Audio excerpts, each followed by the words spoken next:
Hello, my name is Vincent, and I'm a rising senior at Monte Vista High School. As I'm sure you've already heard, a lot of people have done the mini boost as a STAR project, and it should come as no surprise I've also done it. For my final project, though, I did the facial recognition door lock. So as you can see, I've used a Raspberry Pi and a servo with a deadbolt door lock. And as you can also see on my laptop, it's displaying a live feed of what's coming from the camera. And when it sees me, it'll draw a box, display my name, unlock the door lock, and place it away. Unlock the door.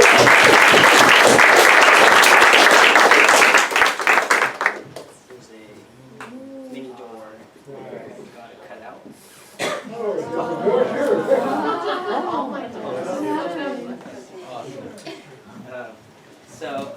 For my facial recognition software, I use OpenCV and facial_recognition with Python. And to decrease the stress on the Raspberry Pi, I used Cascades. So every time the door is unlocked, a signal is sent to my Firebase database that logs the time of access. Additionally, using an app I'm working on, I can not only view a history of when the door was unlocked and locked, but also manually control the door lock state. Finally, the servo that controls the lock itself is controlled by a Raspberry Pi through the GPIO pins. One of the greatest challenges I encountered while working on this project was finding relevant information online. A lot of the tutorials I found online turned out to be outdated, so I quickly discovered the importance of reading the documentation for myself and figuring out my own instructions. It was especially infuriating to see that some Joe had asked the same exact question as me, but when I went to click on that link, it was from 3 years ago, and that link to the solution that everybody says really helped them out is dead. Another struggle I had to overcome was working with the delay on my servo. When servos are idle, they are continuously checking for input, which causes them to twitch a little, as you may have noticed. I wanted to add enough delay as to make sure the door lock would not accidentally unlock through its twitching, but did not want to add too much delay as to make the program almost unresponsive. In the end, I managed to find a fair balance between the two. A future modification I'd like to add to my app is making it easier to add new users. I'd like to make it so that the existing user could authorize and then take pictures of a new user from multiple angles and then send it to the database, where it is then sent to the Raspberry Pi. One thing I learned during my time with this project was the importance of planning ahead. When I planned ahead, I was able to complete much more parts of my project efficiently and quickly. Additionally, I learned that if you're going to do something new, you might as well just open up a new Stack Overflow tab because you're going to need it. I really enjoyed my time at BlueStamp, and I can't wait to continue working on my project. Thank you.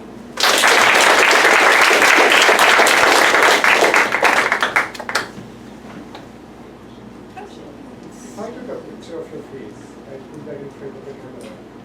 Is that detected or? Probably. Did you type it? Yeah, I actually got a bunch of pictures of like Obama online. And I just like waved in front of them. Oh, yeah.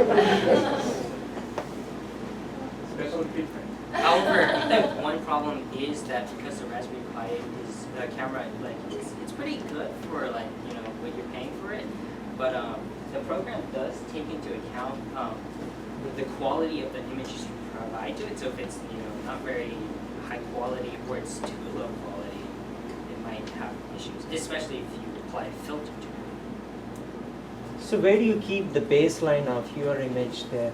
Is it on the Raspberry Pi? But yeah. So you can keep multiple, so you need to take multiple images of your face and put it in there? The more images, multiple angles, the more faces it's looking for, of course, the less efficiency it will have. And one way I did get around the efficiency problem was instead of full-blown artificial intelligence, I did have Cascades to help me, which do look for specific patterns, such as ears tend to stick out of the face. Your eyebrows tend to be darker than anything else, and it looks for these general characteristics but it uses the artificial intelligence to actually tell whose face it is. So if you could mass produce it, what would be one addition you would make in order to make it more secure so that way someone just doesn't take a picture of your face and put it in the Well, that's probably where the app would come in. Of course, you're going to use your phone and yourself, right? And I think phones are fairly protected today. Their fingerprint sensor. What's the process of registering a new face? So at the moment, it really is just, adding a new directory under the database directory and then adding a bunch of pictures to it. So that is the modification I'm working on, which is, making this a more streamlined process.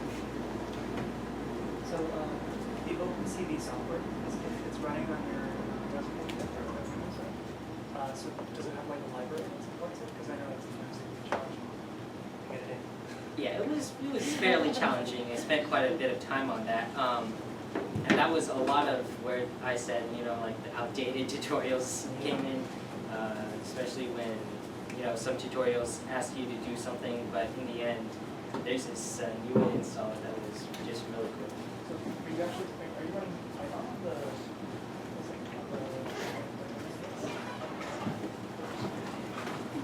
You mentioned about the database. What type of database are you running there?